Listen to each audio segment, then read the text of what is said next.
ত্রিপুরার পর্যটন কেন্দ্রকে আরও এগিয়ে নিয়ে যাওয়ার জন্য মুখ্যমন্ত্রীর হাত ধরে 31 কোটি টাকা প্রকল্পের শিলান্যাস।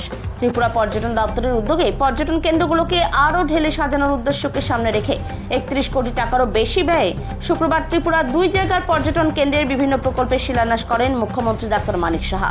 খয়েরপুরে অবস্থিত ত্রিপুরার ঐতিহ্যবাহী চতুর্দশ দেবতার মন্দির প্রাঙ্গণে পর্যটন শিল্পের উন্নয়ন এবং বিভিন্ন প্রকল্পের মধ্য দিয়ে পর্যটন শিল্পের সৌন্দর্যায়ন করা হবে। এক্ষেত্রে মোট ব্যয় হবে 31 কোটিরও বেশি টাকা। ত্রিপুরার অন্যতম পর্যটন কেন্দ্র কমলাসাগর কসবেশ্বরী কালীমায়ের মন্দির। এই কসবেশ্বরী কালীমায়ের মন্দির প্রাঙ্গণে বিভিন্ন প্রকল্পে পর্যটন শিল্পের অত্যাধুনিক মান উন্নয়ন সহ আধ্যাত্মিক ও নান্দনিক পরিবেশ গড়ে তোলা হবে। ব্যবসায়ীদের স্বার্থে অত্যাধুনিক ব্যবস্থাযুক্ত স্টল, দর্শনার্থীদের উদ্দেশ্যে থাকবে মনোরঞ্জনের স্থান, শিশুদের উদ্দেশ্যে থাকবে পার্ক, আধ্যাত্মিক ভাবধারায় উদ্বুদ্ধ দর্শনার্থীদের জন্য থাকবে প্রার্থনা করার এবং বসার স্থান। সব মিলিয়ে কমলাসাগর কসবেশ্বরী কালীমায়ের মন্দির প্রাঙ্গণ হয়ে উঠবে রাজ্য এবং দেশ বিদেশের পর্যটকদের জন্য অত্যাধুনিক ব্যবস্থা সম্পূর্ণ পর্যটন কেন্দ্র।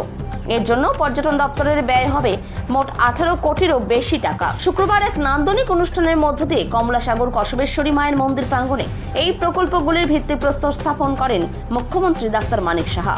উপস্থিত ছিলেন পর্যটন দপ্তরের মন্ত্রী সুশান্ত চৌধুরী, কমলাসাগর বিধানসভা কেন্দ্রের বিধায়িকা অন্তরা সরকার দেব, সিপাহীজলা জেলা সভাধিপতি সুপ্রিয়া দাস দত্ত, পর্যটন দপ্তরের সচিব ইউকে চাকমা, জেলা শাসক ডক্টর সিদ্ধার্থ শিব জসওয়াল সহ অন্যান্যরা। অনুষ্ঠান প্রাঙ্গণে আসার আগেই মুখ্যমন্ত্রী প্রথমে কমলাসাগর কসবেশ্বরী কালী মায়ের মন্দিরে গিয়ে সকল রাজ্যবাসীর সুখ সমৃদ্ধি কামনা করে পুজো করেন। তারপর তিনি পর্যটন দপ্তরের প্রকল্পগুলির শিলান্যাস করেন। আজকে যখন আসছিলাম, আর আগেও আমি এসেছি, খুব অল্প সময়ের মধ্যে কিন্তু আমি চলে এসেছি এখানে। অর্থাৎ অন্যান্য যারা পর্যটকরা বাইরের থেকে আসবে তারা কিন্তু তাদের পক্ষে অনেক সুবিধা হবে। এবং যা এখানে আজকে আমরা জানলাম যে প্রায় 51 কোটি টাকার উপরে কসবেশ্বরী মন্দির এবং চতুর্দশ দেবতার যে নতুন আঙ্গিনায় যে সাজানো হচ্ছে, প্রায় 51 কোটি টাকা এবিডি ফান্ড থেকে আমরা নিয়েছি। বন্ধুগণ, আপনারা সবাই জানেন যে আমরা যে বাজেট ছিল, সেই বাজেট 2024-25-এ আমাদের বাজেট ছিল 27,000 কোটি টাকা। এবং সেই জায়গায় আমরা গত বছরের যে বাজেট 25-26-এ, সেখানে আমরা প্রায় 34,000 কোটি টাকা আমরা রেখেছি। অর্থাৎ এক জাম্পে আমরা প্রায় 4,000 কোটি টাকা আমরা সেখানে চলে গেছি। মাননীয় প্রধানমন্ত্রীজি বারবার বলছেন যে কোনো জায়গায় ডেভেলপমেন্ট সম্ভব হবে যদি ইনফ্রাস্ট্রাকচার ডেভেলপমেন্ট হয়। এবং ইনফ্রাস্ট্রাকচার ডেভেলপমেন্টের জন্য মাননীয় প্রধানমন্ত্রীজি বারবার বলার সুবাদে আমরা 7,000 কোটি টাকা আমরা ইনফ্রাস্ট্রাকচার ডেভেলপমেন্ট আমরা বাজেটে রেখেছি।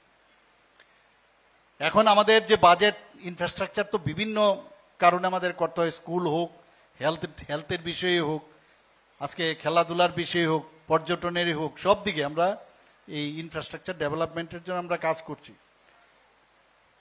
তো মাঝে মাঝে আমাদের যে এক্সটার্নাল এইডেড যে প্রজেক্ট, তার জন্য আমাদের নিতে হয়। তো আমাদের অন্যান্য যে 3 বছরের জন্য যে মেইন ল্যান্ডের, সেখানে কিন্তু ক্যাপিং নেই। আমাদের 4,000 কোটি টাকার বেশি আমরা এক্সটার্নাল এইডেড থেকে আমরা বেশি আমরা টাকা নিতে পারবো না। এর জন্য আমি চিঠিও লিখেছি, কথাও বলেছি কেন্দ্রীয় সরকারের সাথে, যাতে আমাদেরকে আরো বাড়ানো, কারণ এত ডেভেলপমেন্ট আমরা করছি, এই ক্যাপিং যাতে উঠিয়ে দেয়। তা আমরা চেষ্টা করছি যাতে আরো, কারণ আমরা যে স্পিডে এখন আমরা যাচ্ছি, অনেক জায়গায় যে কাজের যাতে কোনো অবস্থায় মানে বন্ধ না হয়ে যায়, অর্ধেক করে যদি না আমরা না করি, তার জন্য সেটাকে যেন আমরা বাড়িয়ে দেয়, তার জন্য আমি করেছি কেন্দ্রীয় সরকারের কাছে। তো সেটা হবে, কিন্তু তারপরেও কিন্তু আমরা বসে থাকিনি। আজকে এই ইনফ্রাস্ট্রাকচারের যে আমরা যে এশিয়ান ডেভেলপমেন্ট ব্যাংক থেকে আমরা নিয়েছি, এবং অন্যান্য ক্ষেত্রেও আমরা বিভিন্নভাবে ট্রেসপে আমরা প্রায় 1400 কোটি টাকা আমরা ওয়ার্ল্ড ব্যাংক থেকে নিয়েছি। ইন্দো জার্মান যে প্রকল্প আছে সেখানেও আমরা নিয়েছি। বিভিন্ন ক্ষেত্রে আমরা এলিমেন্ট প্রজেক্টে প্রায় 1800 কোটি টাকা নিয়েছি ফরেস্ট ডিপার্টমেন্টে। তো আমরা নিচ্ছি, কিন্তু ইনফ্রাস্ট্রাকচার আমরা দেয়। ইনফ্রাস্ট্রাকচার মানে মানি বিগেটস মানি। আমরা একটা কথা জানি, টাকা খরচ করলেই টাকা আসবে। এবং সৌন্দর্যায়নের সাথে সাথে মানুষ কিন্তু বাইরের মানুষও আসবে এবং সুখ স্বাচ্ছন্দ্য এবং আমাদের যে জীবন জীবিকা তাতে কিন্তু অনেক বেশি উৎকৃষ্ট মানের হবে। আমরা এর মধ্যে আপনাদের অবগতির জন্য আমি জানাচ্ছি